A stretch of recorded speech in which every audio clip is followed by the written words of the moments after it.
Bem, boa tarde a todos então que estão esperando aí já faz um tempo. Meu nome é Alan e agora a gente vai começar finalmente a aula com o professor Leandro acerca do tema importantíssimo que é a união hipostática. Então primeiro eu vou pedir aqui para o professor fazer uma breve apresentação para os nossos ouvintes.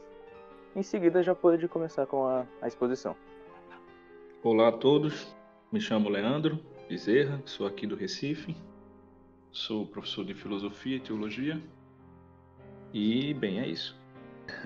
Bem, então o tema da nossa palestra é a união hipostática e o problema que vamos abordar nesta palestra é justamente explicar como se dá, segundo a doutrina cristã e à luz também da filosofia e da razão, como se dá a união em uma só pessoa de duas naturezas distintas e perfeitas. No caso de Cristo, as naturezas divina e humana, que se unem na pessoa do nosso Senhor Jesus Cristo. Então, o problema é como pode uma pessoa divina, o Verbo divino, assumir uma natureza humana e, com efeito, tornar-se um ser teândrico. Ou seja, é evidente que a doutrina da união hipostática está no âmbito dos mistérios da fé. Então, nosso propósito não é demonstrar a doutrina ou o mistério, né? O nosso propósito é, em primeiro lugar, mostrar como o mistério não vai na contramão da razão, ou seja, como o mistério não implica nenhum tipo de contradição, não implica nenhum paradoxo, tampouco nenhuma contradição. E também, em segundo lugar, mostrar o que o dogma, o que o mistério quer nos dizer em conceitos objetivos. Então, nesse sentido, os teólogos cristãos vão argumentar em favor, pelo ângulo da razão, em favor da possibilidade da união na pessoa de Cristo de duas naturezas distintas e perfeitas. Então, a possibilidade, segundo os teólogos cristãos, assentaria justamente na falta de impossibilidade de que ocorra tal união, se a considerarmos por parte das duas naturezas em questão. Porque entre ambas as naturezas, entre a natureza humana e a natureza divina, argumentam os teólogos cristãos, não há nenhuma repugnância formal em pertencerem a uma mesma pessoa, conservando cada qual as suas notas próprias, de modo que não se destroem e se conservam as suas notas próprias. Por outro lado, a possibilidade em favor da qual argumentam os teólogos também assenta na consideração da união hipostática por parte da pessoa assumente, que é o Filho de Deus. Porque a pessoa que assume as duas naturezas é perfeitíssima e, portanto, uma vez tendo uma superabundância de perfeição, o que os escolásticos explicam pelo vetor da eminência, mais à frente eu vou explicar o que isso significa, uma vez que a pessoa assumente é perfeitíssima, é, na linguagem escolástica, ato puro, logo ela pode dar tanto o ato de ser, como também a própria subsistência à natureza humana que é assumida. Então, basicamente, esse é o trabalho do teólogo cristão que opera no âmbito da razão, ou seja, o que é próprio da razão neste diálogo com o mistério, porque, como todos sabem, para o filósofo escolástico, a filosofia é serva da teologia. Então, o teólogo, não propriamente como teólogo, mas propriamente aqui fazendo o papel de filósofo a serviço da teologia, ele deve mostrar a possibilidade da união hipostática, que é uma verdade dada e revelada por Deus. Não só se trata de uma verdade com nota de infalibilidade estabelecida pela Igreja, mas é dogma central da fé, inclusive. E esta possibilidade, ela pode muito bem ser demonstrada. Ademais, há também um terceiro ponto, né, que nós podemos trazer, que é justamente afastar os aparentes problemas que a doutrina da união hipostática implicam em relação à concepção clássica de Deus. Nós compreendemos que Deus é ato puro, simplíssimo, que é causa primeira de todas as coisas, que é eterno, que é impassível, etc, etc. Todas essas notas, todos esses nomes fazem parte do bojo da concepção clássica de Deus. E como todos, pelo menos os cristãos, sabem, existem outras concepções que não a clássica sobre Deus. E argumenta-se que a doutrina da união hipostática, ou mesmo a própria encarnação do Verbo, seriam óbice a essa concepção de Deus como ato puro, como impassível, como eterno, etc, etc. E também é papel do teólogo cristão, como filósofo cristão, mostrar como a doutrina recebida, estabelecida, aliás, pela Igreja, da união hipostática e também da encarnação do Verbo, mas nós não vamos entrar aqui nos problemas, em todos os problemas atinentes à encarnação do Verbo, ao modo da encarnação, à sua conveniência, etc, etc. Nós vamos abordar especificamente o problema da união hipostática. E também vamos, então, pincelar como a união hipostática concebida dogmaticamente pela Igreja não é óbice à concepção clássica que nós temos de Deus.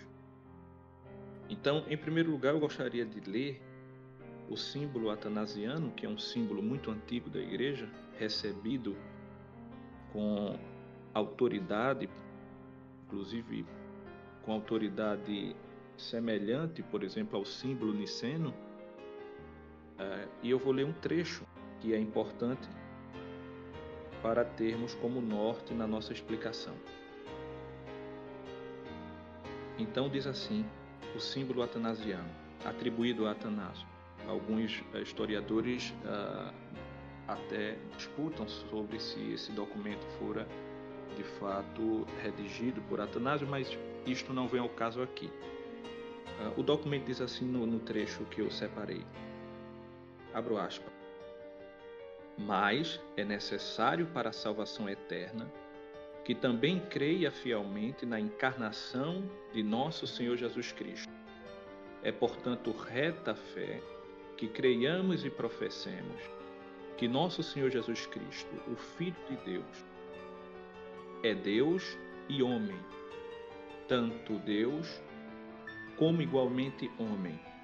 É Deus gerado antes dos séculos da substância do Pai, e é homem nascido no século da substância da Mãe.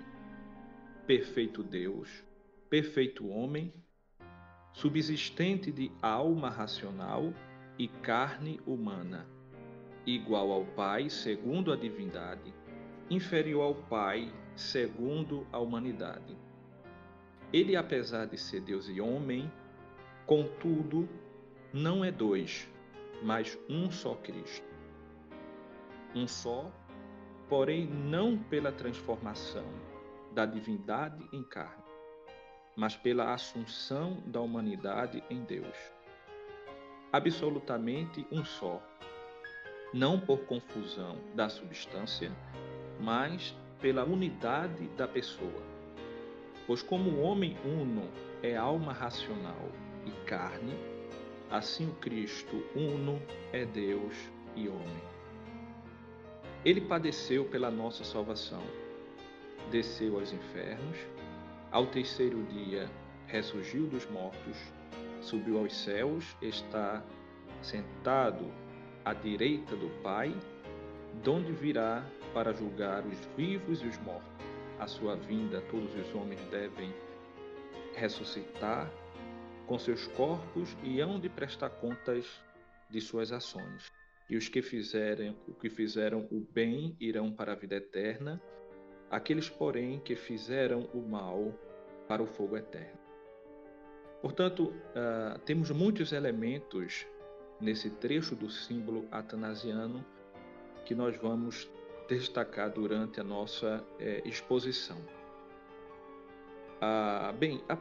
O primeiro ponto que eu quero destacar é em relação à natureza mesma da união de que estamos falando, da união hipostática, é que ela não se trata de uma união, na terminologia escolástica, substancial essencial. Justamente porque não se trata de uma união da qual surge uma nova natureza mista.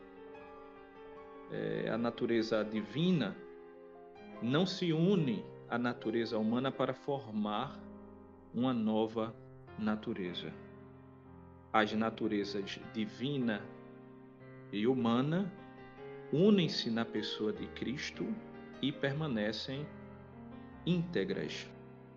E depois nós vamos falar um pouco sobre as heresias cristológicas que debilitavam as naturezas de Cristo.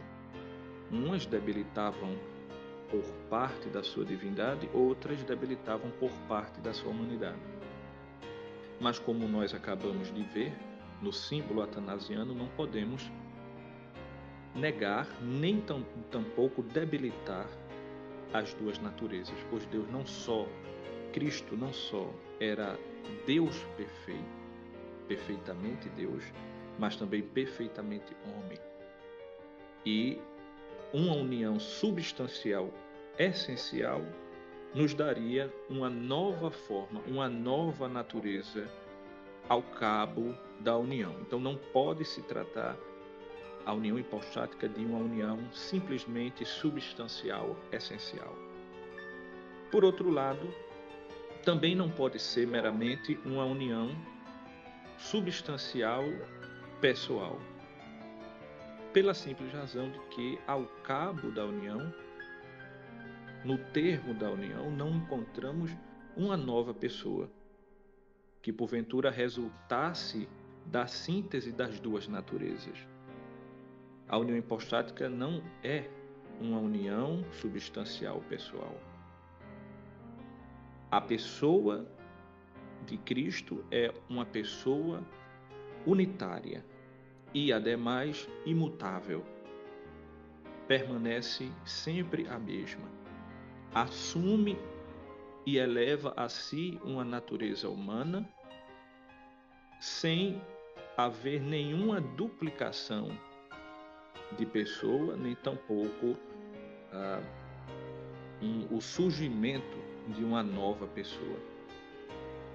As duas naturezas, portanto, não podem, à luz da doutrina da união hipostática, unirem-se para formarem uma nova pessoa. Então, devemos rejeitar as heresias conhecidas, as heresias que todos nós já conhecemos, as heresias cristológicas, né? tanto pelo lado do monofisismo de Eutíquio, heresia condenada pela Igreja, que, ademais de ser uma heresia, também uma impossibilidade metafísica, não é? Que estabelecia que havia em Cristo apenas uma natureza, que é a natureza divina, que, por certo ângulo, absolvia a natureza humana. E aqui temos uma deficiência não só do ângulo dogmático, mas uma deficiência também do ângulo metafísico, porque esse jogo de palavras vai terminar justamente numa aporia, porque a natureza divina não pode simplesmente absolver a natureza humana, porque as notas são excludentes. Ou seja, se a natureza divina, entre aspas, absolvesse a natureza humana, teríamos a destruição ou da natureza humana ou da natureza divina, porque elas são excludentes. E a doutrina da união hipostática não estabelece que as duas naturezas, que uma natureza absolve a outra, mas que o Verbo assume a natureza humana, o Verbo pré-existente. A pessoa de Cristo, que é absolutamente idêntica à essência de Deus, porque entre pessoa e essência divina há identidade absoluta, só há distinção entre pessoa e pessoa no seio da Santíssima Trindade.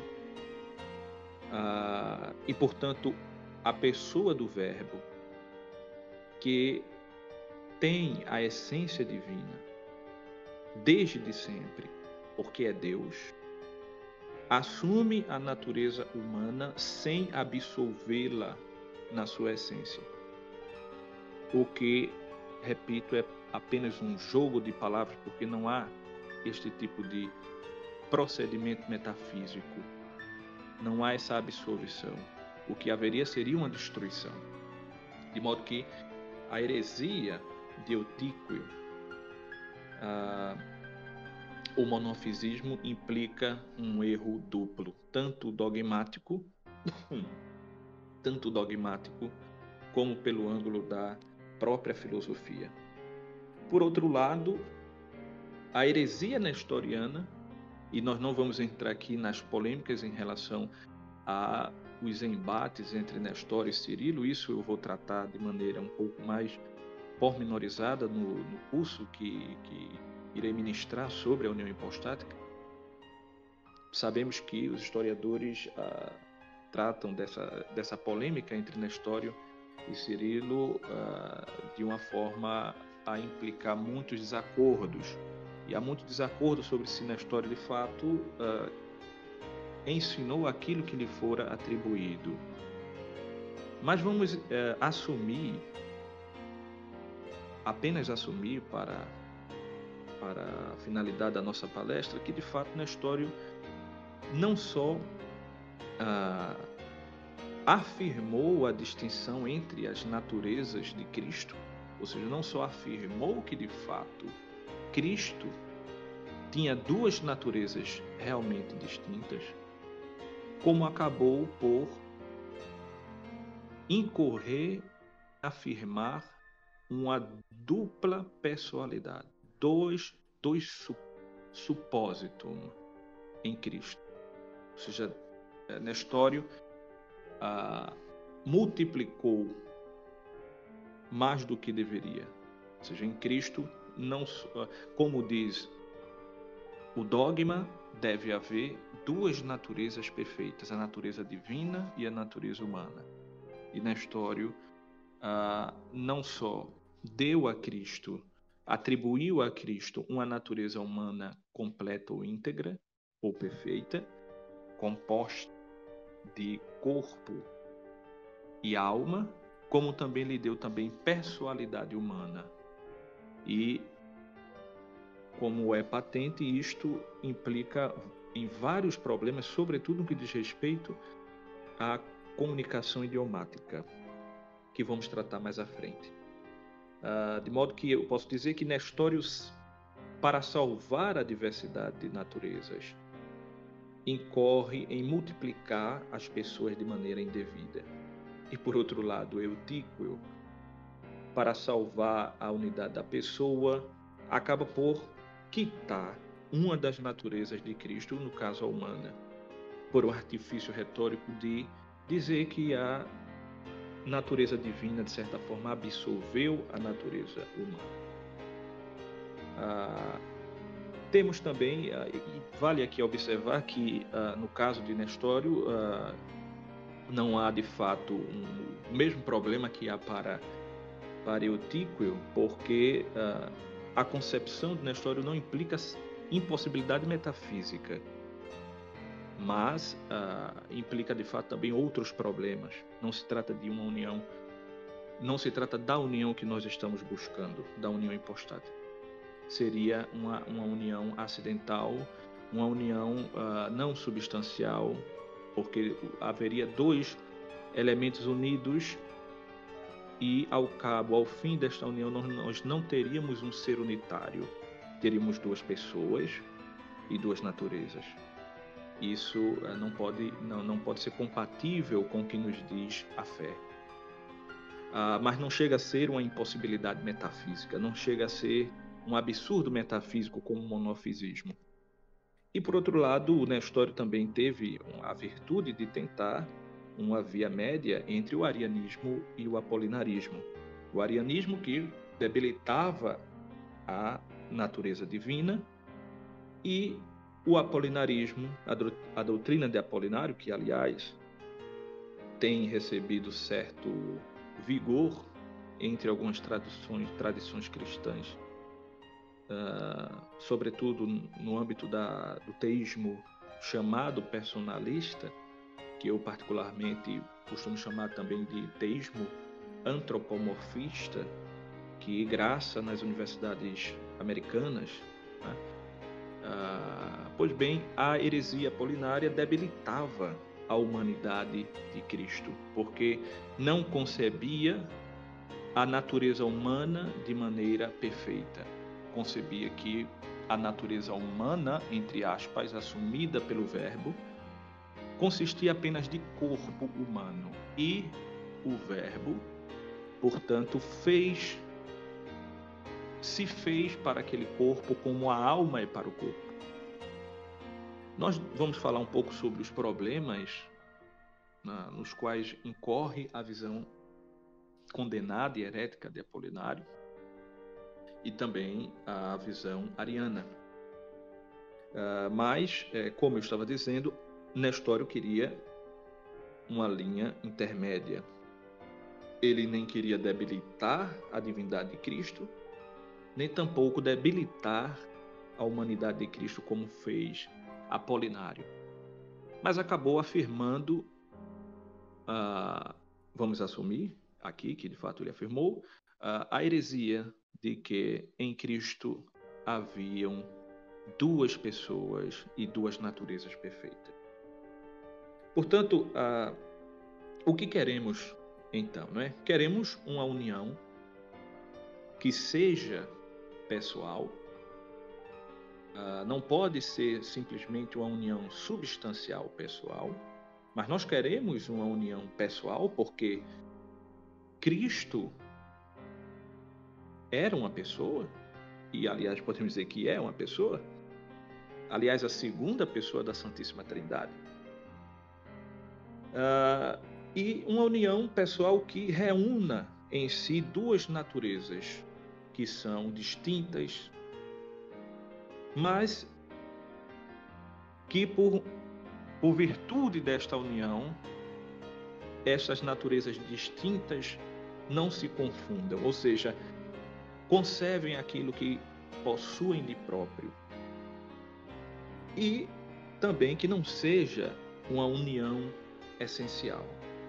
E precisamos então buscar, porque no âmbito da realidade da nossa realidade criada. Inclusive isso diz o padre Penido no seu excelente livro sobre a analogia em teologia dogmática. Se buscarmos um exemplo na realidade de união, não vamos achar um exemplo que nos mostre de fato uma união hipostática. Não vamos encontrar. Vamos encontrar, sim, exemplos que podem ser usados no âmbito da analogia para exemplificar o que queremos no âmbito dos mistérios da fé.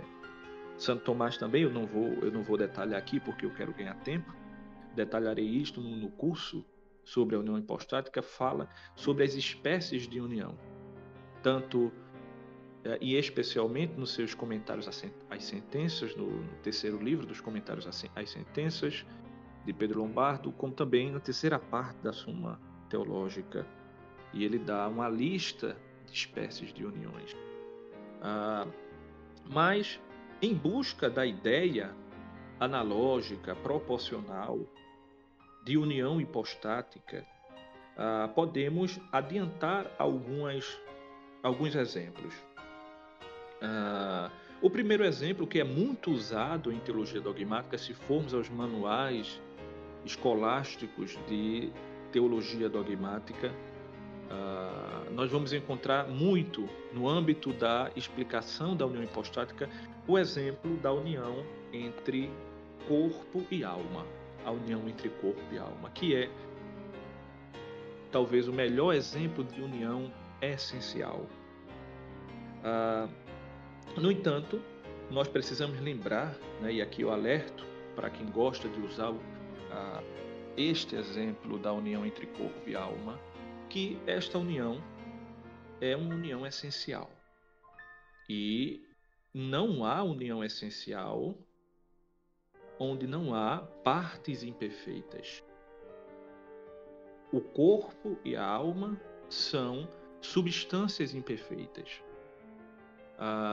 E possuem uma à outra uma certa respectividade transcendental, de modo que se unem para formar uma nova essência mista. Ou seja, esta união, a união do corpo com a alma, inclui ou comporta no seu conceito, na sua razão, no seu logos formal, imperfeição e composição.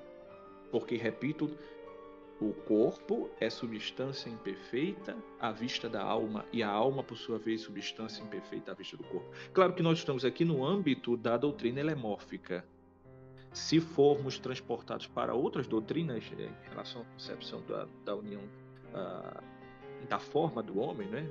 da união entre corpo e alma, por exemplo, a doutrina do dualismo de substância, e teríamos outros resultados, e eu posso tratar deles um pouco mais à frente. Mas, no âmbito dos manuais de teologia dogmática, de cunho escolástico, nós encontramos o exemplo da união entre corpo e alma como um exemplo de união essencial nesse framework, né? Ou seja, neste fundamento hilemórfico, o corpo como substância imperfeita à vista da alma e a alma, por sua vez, como substância imperfeita à vista do corpo, e que, portanto, implicam em sua própria razão fundamental uma imperfeição e uma composição.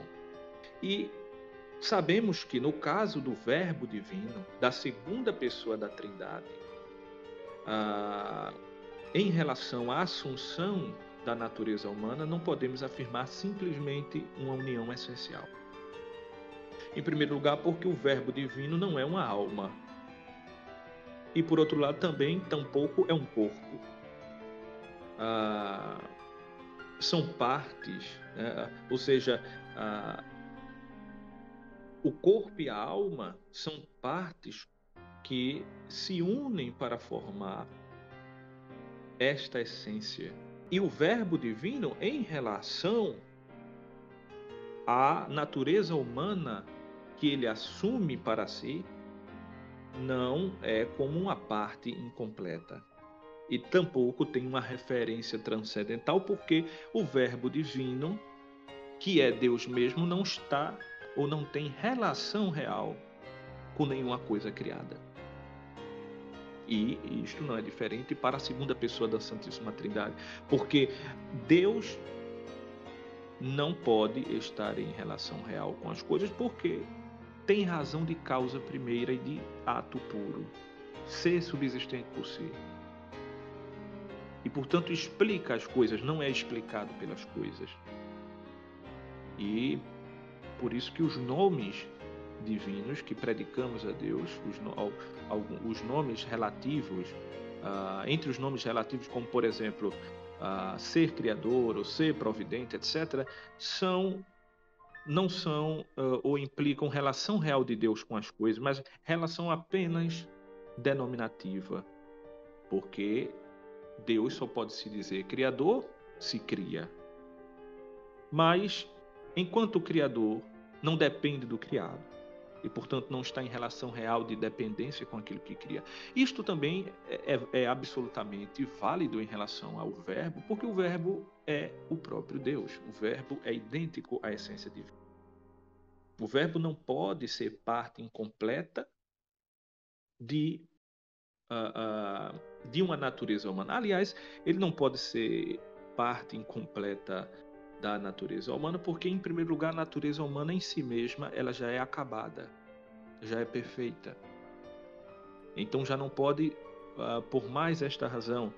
E se concebermos erroneamente, por exemplo, como Apolinário concebia, que Cristo assumiu por parte da humanidade apenas um corpo humano, ainda assim também não podemos afirmar que esta união é apenas ou meramente essencial, porque o Verbo divino não é substância incompleta em relação a corpo humano algum.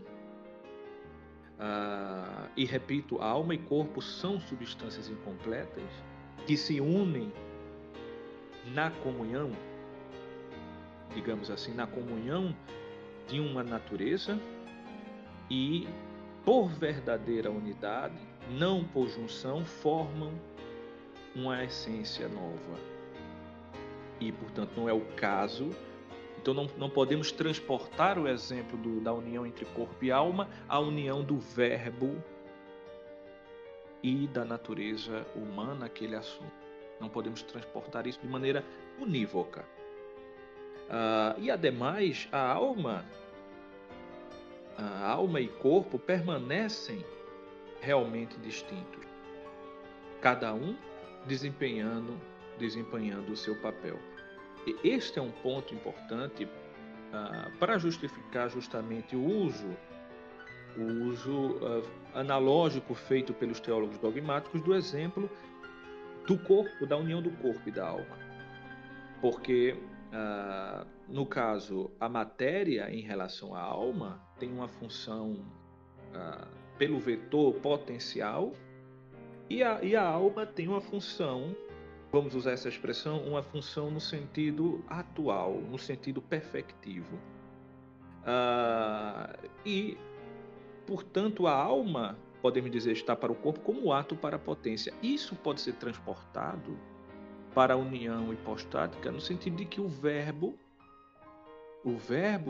eterno, tem como que as rédeas, me permitam dizer, as rédeas, tem como que a direção, tem como que o comando, tem como que a relação de ato em relação àquela natureza, porque a natureza humana assumida é uma natureza criada. A natureza assumida, ela recebe, ademais, do Verbo o seu ato de ser, porque em Cristo não há dois atos de ser ou duas existências substanciais.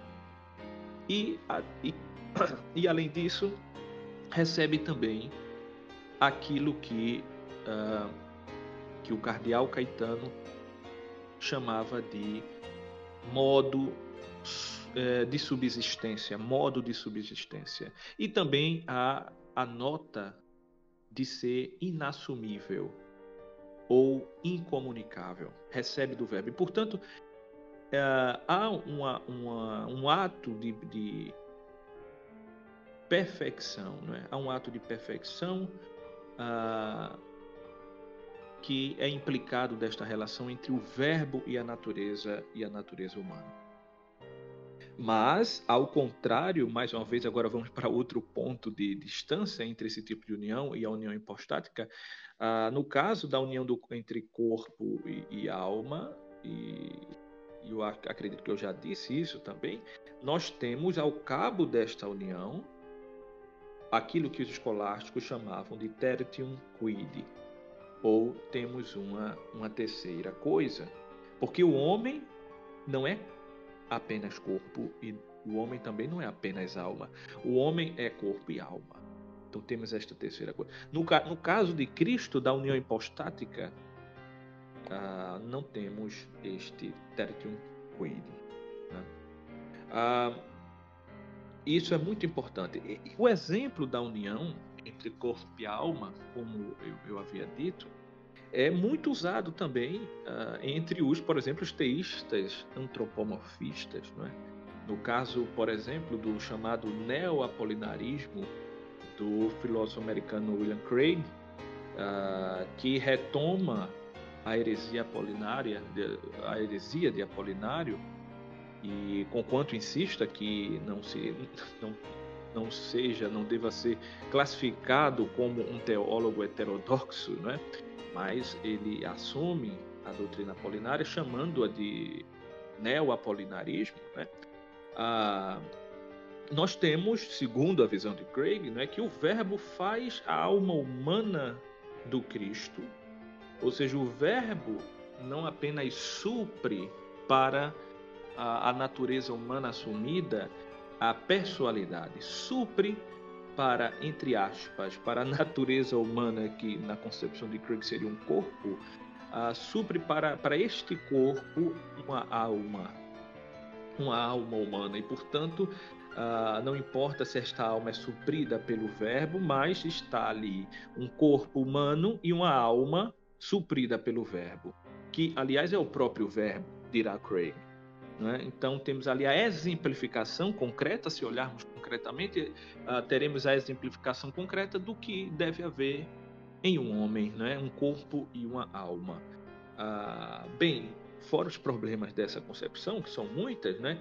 Você ainda precisa observar que Craig coloca ainda como pano de fundo não a doutrina helemórfica, porque ele é dualista de substância. Então, para ele, a alma e o corpo não são substâncias imperfeitas em relação transcendental, em referência transcendental uma à outra, mas o corpo e a alma são substâncias perfeitas, são substâncias completas, que se unem, portanto, como união meramente acidental. Né? Para Craig, por exemplo, o corpo está para a alma, como, por exemplo, a minha roupa está para mim. O problema, em primeiro lugar, deste tipo de união é que no caso da união acidental entre a minha veste e a minha pessoa, eu não posso dizer que eu sou a minha veste, né? Por exemplo, meu calção, e aqui temos um problema em relação à comunicação idiomática, né? Digamos que o meu calção seja de linho, eu não posso dizer, por exemplo, que eu sou de linho, mas Cristo, assumindo uma natureza humana, pode dizer que é homem. Isso porque, e no caso de Craig isso fica muito grave, porque no caso do seu dualismo de substância, na sua concepção de alma e corpo como substâncias perfeitas, temos esta união meramente acidental, de modo que o verbo, na verdade, assume não a natureza humana, como Craig quer, assume um corpo humano como se fosse uma veste, ou seja, o Cristo, na verdade, por parte da sua humanidade, daquilo que é próprio à sua humanidade, ele tem apenas um corpo animal. Ele tem carne humana, na verdade. Mas como lemos aqui no símbolo de Atanásio, o homem perfeito, ele não é constituído apenas de carne animal, mas também de alma. E mesmo que Craig afirme que, no caso, o verbo pré-existente se faz a alma de Cristo, Mesmo assim, isso não faz nenhum sentido. Não faz sentido, em primeiro lugar, porque ele tem uma concepção dualista de substância. Mesmo que o verbo pudesse se tornar para o corpo, para a carne assumida, pudesse exercer para este corpo o papel de alma, ainda assim se trataria de uma união acidental. E a união hipostática não pode ser uma união acidental. A união hipostática, ela nos dá um ser unitário no final. E nos dá, ademais, uma pessoa a qual podem ser predicadas, em concreto, os atributos próprios de cada natureza. O que não se dá no caso da união acidental. Mas, afora isto, nós temos o problema de que, nesta concepção que Craig chama de neo-apolinarismo, não teríamos sequer exemplificação de uma natureza humana perfeita, porque, por parte do verbo, o que temos é o incriado. O que temos é o perfeitíssimo. E por mais antropomórfica que seja a visão de Craig, de homens como Richard Swinburne, que, aliás, pior do que Craig, é um teísta aberto, de homens como o próprio Alvin Plantinga, né? Outro texto aberto famoso, como Peter Van Inwagen. Bem, e me parece que todos eles, né, o Alexander Proust, todos eles são dualistas de substância, né? O problema é que o verbo pré-existente, apesar deste teísmo antropomórfico que eles assumem, o verbo pré-existente é Deus. Né? Eles podem debilitar a noção de Deus o máximo que eles quiserem, podem negar a simplicidade divina, podem negar a atualidade pura de Deus, podem atribuir a Deus potencialidade passiva, podem dizer que Deus sofre univocamente como nós sofremos as paixões humanas, ou seja, podem transformar tudo aquilo que é imperfeição em perfeição e atribuí-las a Deus como se Deus fosse um homem, mas mesmo assim eles continuam afirmando que Deus é Deus. E, portanto, tem pelo menos algumas notas que eles ainda afirmam, como, por exemplo, a onipotência, ser criador, que é providente, conquanto debilitem gravemente a divina providência de Deus, mas afirmam que Deus é providente, etc. Então, o Verbo eterno dando, né, para aquele corpo humano, ou exemplificando para aquele corpo humano uma alma, não seria ainda assim uma alma mortal, porque o homem, a natureza humana não é corpo, mas alma imortal. E o Verbo é imortal, o Verbo é eterno, o Verbo é Deus. E, portanto, este tipo de explicação me parece inadmissível. Mas, repito, há validade na comparação entre na união entre corpo e alma.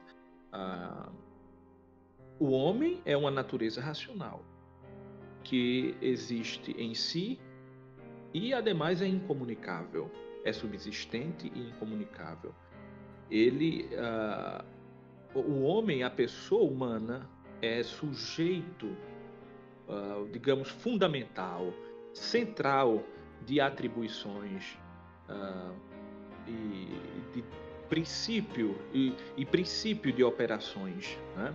No caso do homem, por causa da sua alma e de suas faculdades superiores, a ele, a pessoa humana, se atribuem as operações, tanto por parte do intelecto como por parte da vontade. Esta incomunicabilidade e esta subsistência da pessoa, da substância, é dada pela alma. Tá? É dada pela alma. E é a alma a quem pertence de modo próprio o ser do composto humano. Não é? O homem é um composto e a alma é a ela que pertence pertence isso de forma, ou seja, de forma própria, ou seja, ela é forma subsistente. Então há uma certa primazia da alma com respeito ao corpo que não se dá no âmbito só do ser, mas também das operações. De maneira que a alma toma o corpo, nós até podemos dizer que a alma toma o corpo como seu instrumento ou como seu órgão. E não estamos aqui incorrendo no dualismo de substância, estamos aqui, claro, repito, no framework do ilemorfismo. A alma está em uma união tão íntima ao corpo que pode tomá-lo como seu instrumento. O corpo está subordinado à alma.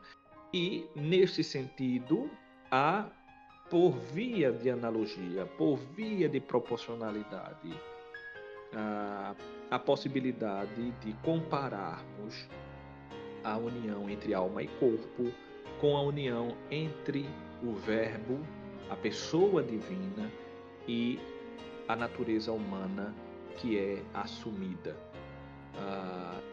Então, é basicamente isso. As semelhanças entre a união entre alma e corpo e a natureza divina e a natureza humana começa justamente neste ponto. O outro ponto que eu posso dizer é que a união entre alma e corpo implica também uma união pessoal substancial. No caso de Cristo, podemos afirmar, aliás, devemos afirmar, que a união de que se trata é uma união substancial e também uma união pessoal. Assim como a alma e o corpo, na sua união, não se confundem, assim também a humanidade e a divindade de Cristo não se confundem à vista da união hipostática. Ou seja, Deus não deixa de ser Deus, se tornando homem no sentido de quitar aquilo que possui de próprio por parte da sua natureza divina. Tampouco o homem, Jesus, se transforma, eu vou usar essa expressão, se transforma em Deus.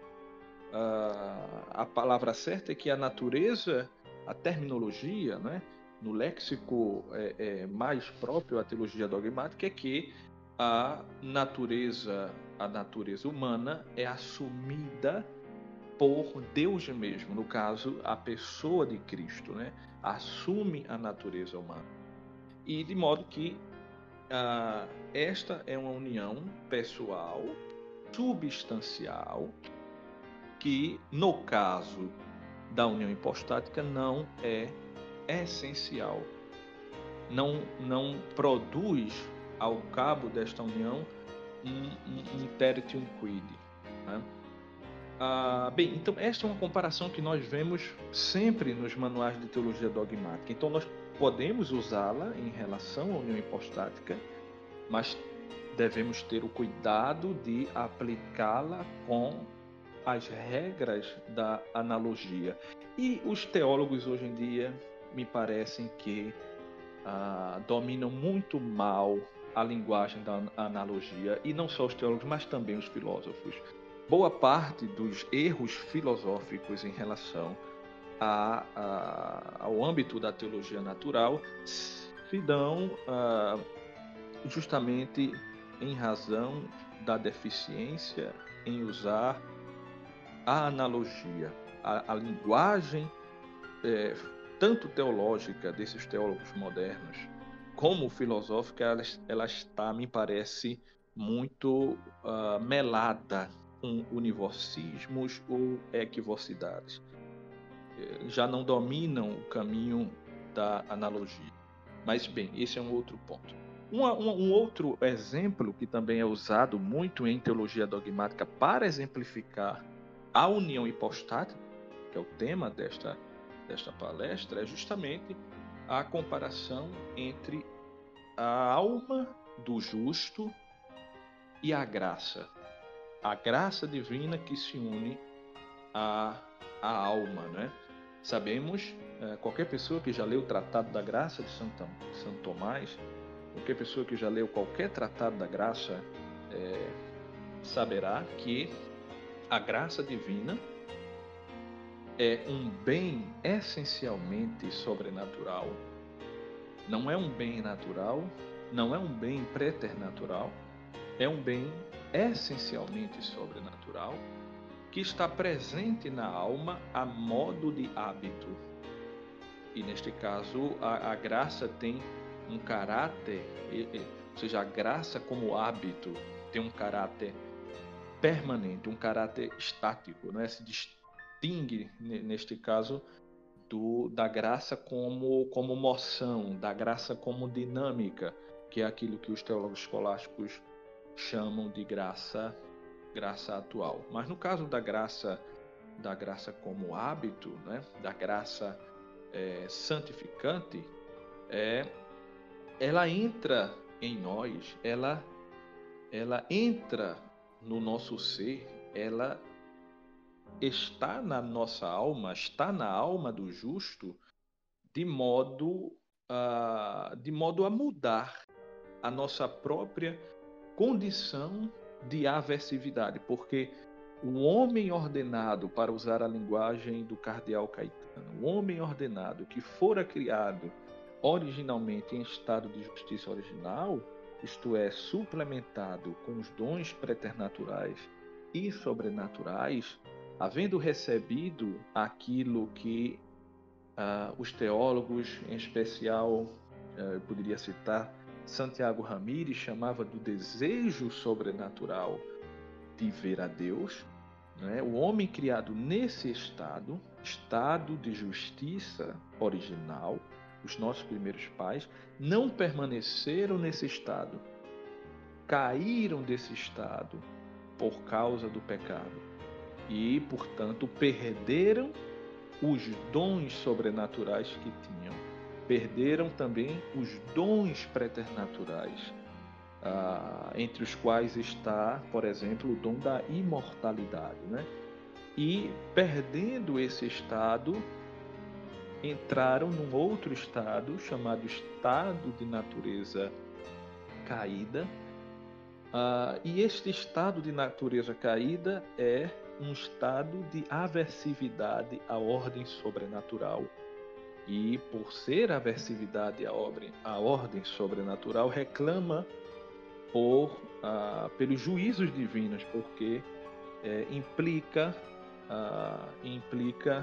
justamente no pecado de ser aversivo ao sujeito de dignidade infinita, no caso de Deus. Então, por causa desse estado, o homem merece a condenação eterna, não é? Mas, mesmo nesse estado de natureza caída, ainda nesta linguagem escolástica, é possível ao homem que ele seja reparado. E esta reparação pela graça santificante é justamente uma transformação, uma mudança na sua condição de aversividade, mas a graça santificante que opera, que se une, nós estamos aqui falando de exemplos de uniões que possam servir analogicamente ao nosso objeto de estudo, que é a união hipostática. Então, a graça santificante que se une à alma do homem, agora em estado de natureza caída, o homem ordenado, que está agora em estado de natureza caída, faz uma mudança na sua condição de aversividade e o torna semelhante a Deus, o torna agradável a Deus. Faz com que o homem se torne semelhante a Deus, segundo a razão própria da sua deidade. Como diz, por exemplo, o salmatino Francisco Zumel, que esta graça santificante não é mais do que a própria presença de Deus em nós, pela inabitação trinitária. É a presença de Deus por aquilo que Deus tem de mais íntimo. que é justamente a comunhão das pessoas no seio da essência divina. Então, neste caso, o acidente sobrenatural, que é justamente a graça santificante, pela qual Deus está realmente na alma do justo, se refere àquilo que Zumel também chamava de substância sobrenatural. Como sabemos, o ser do acidente tem uma relação, o ser é analógico, né, para a substância acidente. O ser é analógico para a substância acidente. No caso do ser substancial, ele é em si mesmo. No caso do ser acidental, ele é em outro. O acidente, ele tem esta nota. Ele é um ente de ente. E quando falamos, portanto, de um acidente sobrenatural, este reclama de um acidente sobrenatural na alma que mediante o qual Deus está presente realmente na alma do justo, ele reclama, por sua vez, por uma substância sobrenatural. E, no caso da opinião de Francisco Zumel, que afirma que a graça está em nós, que Deus está em nós pela graça, e isto consiste numa inabitação trinitária. Então, esta substância sobrenatural já é uma substância considerada personalizada, porque este acidente nos comunica o ser real de Deus como ele é em si mesmo uno e trino, como é em si mesmo uno e trino. Claro que tudo isso que eu estou dizendo, por exemplo, para quem não é cristão, é difícil de explicar. E evidentemente que quando nós queremos explicar a doutrina, uma doutrina difícil como a doutrina da união hipostática, sempre é recomendado para qualquer explicação explicar o mais difícil pelo mais fácil. E às vezes em teologia dogmática nós acabamos por ter que explicar o difícil pelo tão difícil quanto, ou o difícil pelo mais difícil ainda. Mas nada do que eu estou dizendo é distante daquilo que a razão pode compreender, e distante daquilo que as teologias dogmáticas fazem. Então, neste caso, no caso desta união, que é uma união acidental, nós falamos da união do corpo, entre corpo e alma, uma união essencial, e eu estou falando agora de uma união acidental, que no caso é a união da graça na alma do justo. Nós temos esta inabitação trinitária na nossa alma, que, no entanto, não nos torna Deus. Ou seja, Deus está em nós pela graça santificante, mudando a aversividade que caracteriza a nossa natureza caída, mas ele não se une a nós para se tornar um conosco no sentido da união hipostática. Nenhum homem, por uma união acidental, por meio da graça, as uniões morais com Deus, pode-se dizer o próprio Deus. Não pode se dizer do homem mais gracioso, do homem mais grato, não pode se dizer dele que ele é Deus. E de Cristo diz o evangelista João, e o verbo era Deus. Então, por mais gracioso que o homem seja, esta união de Deus, que é real, na sua alma pela graça, não lhe torna Deus. Ele permanece sendo homem. Agora, todos nós sabemos que a união hipostática é posterior ao ser divino, porque a pessoa de Cristo, enquanto idêntica à sua essência infinita, tem tudo aquilo que convém absolutamente à essência divina. Aliás, tudo aquilo que é absoluto na essência divina, como diria Canals Vidal, tudo aquilo que é absoluto na essência divina, se diz das pessoas da Santíssima Trindade. Tudo aquilo que é absoluto na essência divina se diz das pessoas da Santíssima Trindade. O que não se diz absolutamente entre as pessoas da Santíssima Trindade é justamente as relações entre as pessoas, né? As relações de oposição nocional, né? As relações subsistentes, Pai, Filho e o Espírito Santo. Mas bem, isso é um outro tema. Mas sabemos que a união hipostática é posterior ao ser divino, porque de fato a assunção da natureza humana foi algo que se deu no tempo. O verbo pré-existente não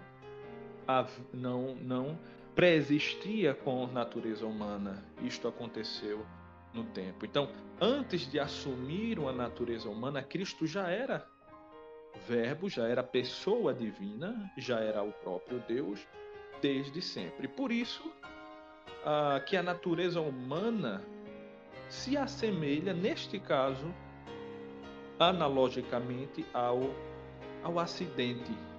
Não é que a natureza humana seja propriamente um acidente. Nós estamos aqui no âmbito das comparações analógicas. Mas que, por analogia, por semelhança analógica, a natureza humana se assemelha ao acidente. Por quê? Porque inere ao ser divino, já completo em seu ato de ser. Não é uma união acidental literal. Tem semelhanças proporcionais, justamente porque a humanidade é substancialmente unida ao Verbo, e é unida ao Verbo pré-existente, ou seja, une-se ao Verbo que já era desde sempre, inere, entre aspas, ao Verbo. O Verbo subsiste em si, e de fato o Verbo não muda, e depois eu vou explicar isso, em razão da assunção da natureza humana, mas agora subsiste em si imutavelmente com uma natureza humana assumida. Portanto, uma união substancial que, ao fim e ao cabo, nos dá um ser único, que, no entanto, não é uma nova essência. Então, a natureza humana é semelhante, neste caso, a um acidente. Mas não é, de fato, acidente, porque no verbo divino, o verbo que é ato puro, não convém acidentes, né? Ao verbo divino não convém acidentes. Tudo que Deus tem substancialmente, por assim dizer. Tudo que Deus tem substancialmente. Agora, a natureza humana elevou-se ao verbo e, na linguagem, por exemplo, do Padre Penido, dignificou-se unitivamente com o verbo de Deus.